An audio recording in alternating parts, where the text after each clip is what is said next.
the organizers. I want to thank the organizers for inviting me here to New Delhi and our partners here in India, ST Instruments. I'm really pleased to be here in New Delhi, my first time in India. So I'm John Cadwell with Fiber Cell Systems, and we are the primary manufacturer of 3D perfusion hollow fiber bioreactors. And we've been doing this for 25 years now. This is our 25th anniversary. And every year I learn more and more things about how more in vivo-like 3D perfusion hollow fiber bioreactor technology is. I learned this from our interactions with researchers like you. So thank you very much for your kind attention. Before I get started, I just want to point out on our website, I only have a very short period of time, but on our website, we have some buttons you can click on that are an AI searchable bibliography of all of our references. We have over 500 references that demonstrate the capabilities of our system. So we can look at cell culture through the ages, brief history. We're going to look at Harrison, who in 1906 first performed in vitro cell culture. He used frog neural explants onto a 3D plasma clot, a 3D porous support. Over the years, cell culture developed. Took until the 60s or 70s. It's important to understand how relatively new cell culture technology is as it's implemented. We use plastic flasks in a two-dimensional format. Of course, biology is all about surface area to volume ratio. If we want to scale up our cell culture, we need to have more surface area. But all of these techniques that we work with are using 2D monolayer culture of cells on a non-porous support, and generally in the presence of fetal bovine serum, both of which are inherently non-physiological. And also, to a greater or lesser degree, the cells are subjected to a non-homeostatic environment. Homeostasis is the tendency of a biological system to want to maintain a constant physiological environment.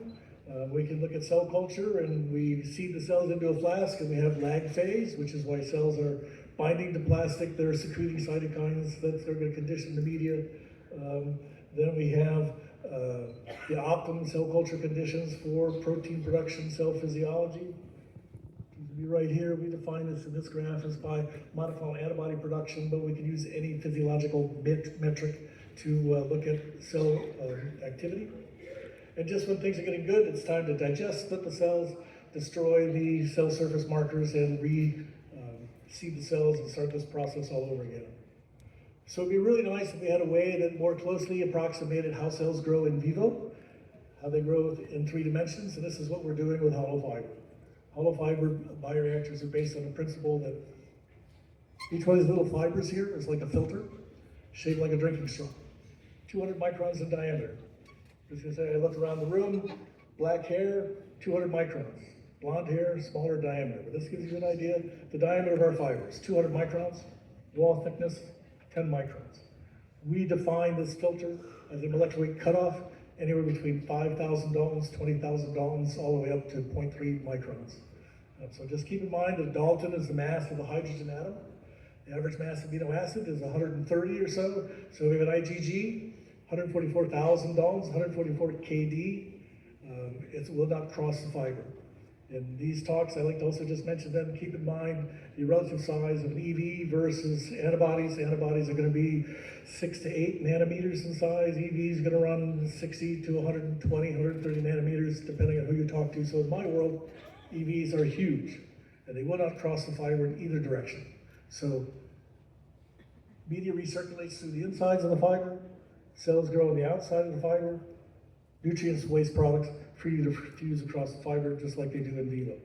So a hollow fiber bioreactor is fundamentally different in 3 ways from any other way of culturing cells.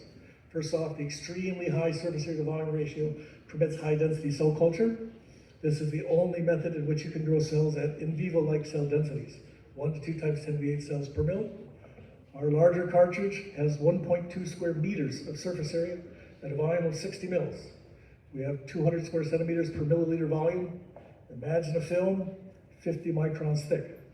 That's the kind of surface area to volume ratio that we have. This is why we are the only way that you can grow cells at in vivo-like cell densities. And this has profound effects in terms of how the cells grow in their physiology. Cells are bound to a porous support. Not a non-porous 2D flask. This means that we never have to split the cells. Passage number is irrelevant. We've grown a glioma for 2 years of continuous culture. We've done a hybridoma for 1 year of continuous culture. We have grown MSCs for anywhere from 4 to 12 weeks of continuous culture, continuously harvesting EVs every day from this culture. I'll show another example of this later. The molecular weight cutoff allows nutrients and waste products to cross the fiber, but any secreted products from the cells will be concentrated in a small volume of the extra capillary space where we can easily harvest them out. At FiberCell, we talk about a histocentric bioreactor. We are allowing the cells to generate their own microenvironment. We talk about microenvironment, we say we know microenvironment is important, we know there's lots of different microenvironments. Where does this microenvironment come from? It comes from the cells themselves and the active interaction with transport from the endothelial layer. But in our experience now, we've been able to demonstrate that by growing cells at high density and constraining a bit the diffusion of their cytokines, that they are able to generate their own cell-specific microenvironment. So we ask the question, how many different medias are there in the human body? This worked during our demonstrations. Let's see. It's not going to work. In schematic, this is how it's set up. We have a positive pressure displacement pump, works just like your heart. We have a loop of silicone tubing, works just like your lungs. Media recirculates, harvest from here. I'm going to skip through some of this stuff. Everything sits inside a CO2 incubator, gas and temperature controlled by the incubator.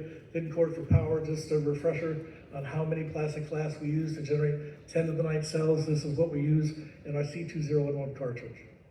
So the advantages are we have a concentrated product, uniform and complete post-translational modifications, low apoptosis, less contamination with membrane fragments, protein-free media. Our CDMHC contains no surfactants. So we talk specifically about MSCs. Part of the definition of an MSC is that it sticks to plastic and proliferates. In hollow fiber, there is no plastic for them to adhere to. In hollow fiber bioreactors, our 3D perfusion artificial capillary bioreactors, MSCs do not proliferate. They don't proliferate in vivo. You wouldn't expect them to proliferate in an in vivo-like cell culture system. Bad news is then we need to have a lot of cells to seed the cartridge. Good news is we can culture MSCs for long periods of time without splitting them. If they don't proliferate, they don't differentiate. We can seed a tremendous number of cells into our cartridges, anywhere from 10 to the 9th to 2 times 10 to the 9th up to 5 times 10 to the 10th cells. We find MSCs do not form a monolayer, but they form little spheroids. And the more cells we put in, the more spheroids we get. So the advantages are we have large numbers of cells, can be cultured in a small space, secreted exosomes are concentrated, continuous production, CDMHC, protein-free media, easy to apply, defined stressor is temperature or anoxia. So this is some data we just got recently from Laura Perrin at USC. These are human amniotic fluid stem cells. We were able to maintain them in culture for 114 days of continuous culture. And here we're experimenting with some different mediums because these particular cells require 20% FBS in flask culture. So we're trying to experiment with different ways that we can support this. So this shows how we can perform a long-term experiment with media optimization. A couple of interesting points. We thought maybe we could use HPL. Cells did not like HPL. Unlike most people though, Paolo there at the EV core facility did not give up, changed back the media, and lo and behold, the cells came back again. Some other things we tried. After 114 days, they just happened to have some rooster nourished media. One bottle, threw it on there. After 115 to 14 days, we still have the cells showing tremendous EV production capacity. We've also done transient techniques in the hollow fiber cartridge to generate stable transfectants for MSCs. If they don't proliferate, we could use a transient technique to generate a stable transfectant. This is again Laura Perrin's work. I'm just going to mention here, she's been submitting this work to the NIH, and she can demonstrate enhanced bioactivity of the EVs produced in the 3D system. And the NIH has told her, we don't believe that you'll ever be able to produce enough EVs to treat a patient. So in this particular case, we can produce a dose a day in our cartridge.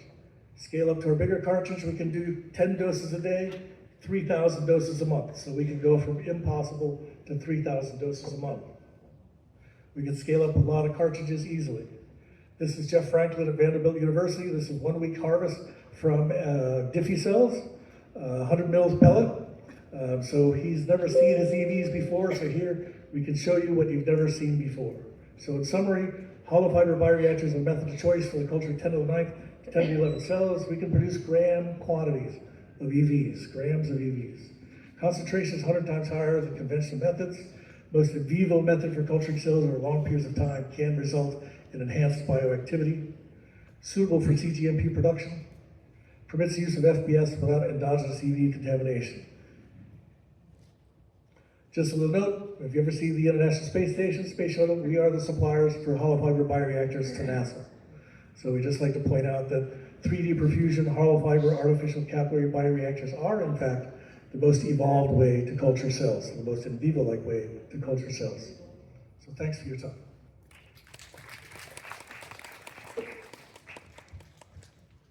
Thank you very much. That was very exciting.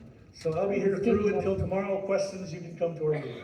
Hi, I just have a small question. Yes. Does your system work on non-adherent cells like plasma cells? So the answer to that is yes. The fibers are cast with little waves in them, so they're uniformly distributed inside the fiber bundle. We find that most cell types, like plasma cells, will have a certain amount of adherence. So it's not going to be effective for producing cells themselves, for collecting cell mass, but for collecting secreted products, yes. There are some things we need to keep in mind when you harvest out. You might harvest out too many cells, spit them down, put them back in the cartridge. So here, in front of you, here, Sorry. here. So what's the partial pressure of oxygen in your system? It's passive, it's just with whatever is in the CO2 incubator at the time. The gas is controlled by the composition of the gas in the incubator. We have anywhere from a 3 to a 6 meter length of silicone tubing, which is quite gas permeable. And the flow rate is around anywhere from 120 to 180 mils a minute. But you don't measure the PO2? There's no need to. We can Why monitor. no need to if you want to mimic in vivo? We can check for anaerobic metabolism by remembering that the Krebs citric acid cycle teaches us that for every mole of glucose consumed, you will produce 1 mole of lactate. And as you move into anaerobic metabolism, this ratio shifts from 1 to 2.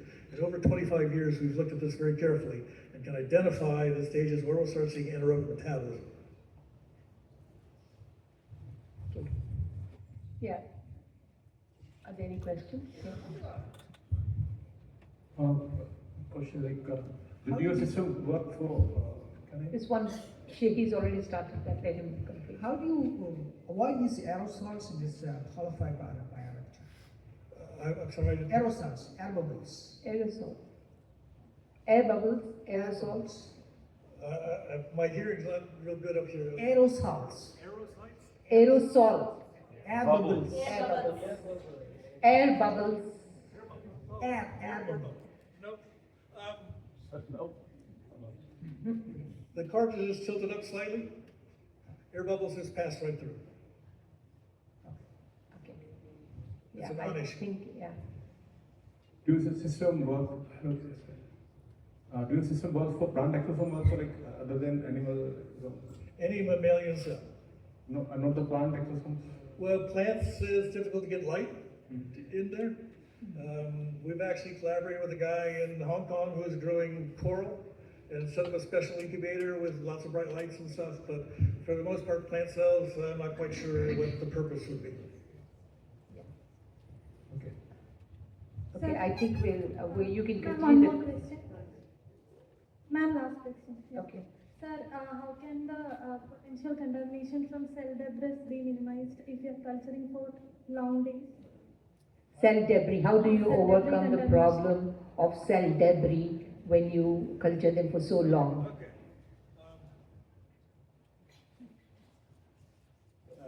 There's two answers to your question. The first is that, interestingly enough, apoptosis, cell lysis is incredibly reduced in the hollow fiber system. So one of the big advantages is that we see much less contamination with apoptotic bodies, membrane fragments, host cell proteins, DNA, etc.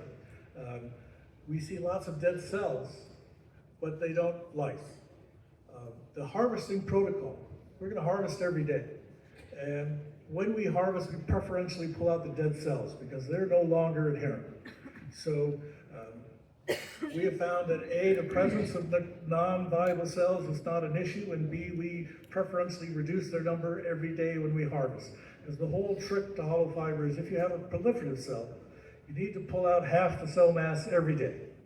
And that's how we prevent anaerobic metabolism. That's how we make sure that we're at a nice homeostatic cell number that we're working with inside the cartridge. So that's going to be a continuous process. And so, you know, the number of cells that people pull out sometimes for a hybridoma, you'll pull out a 3 to a 5 mil cell pellet every day. And they come back. Thank you very much. Thanks It's very very thought-provoking. And we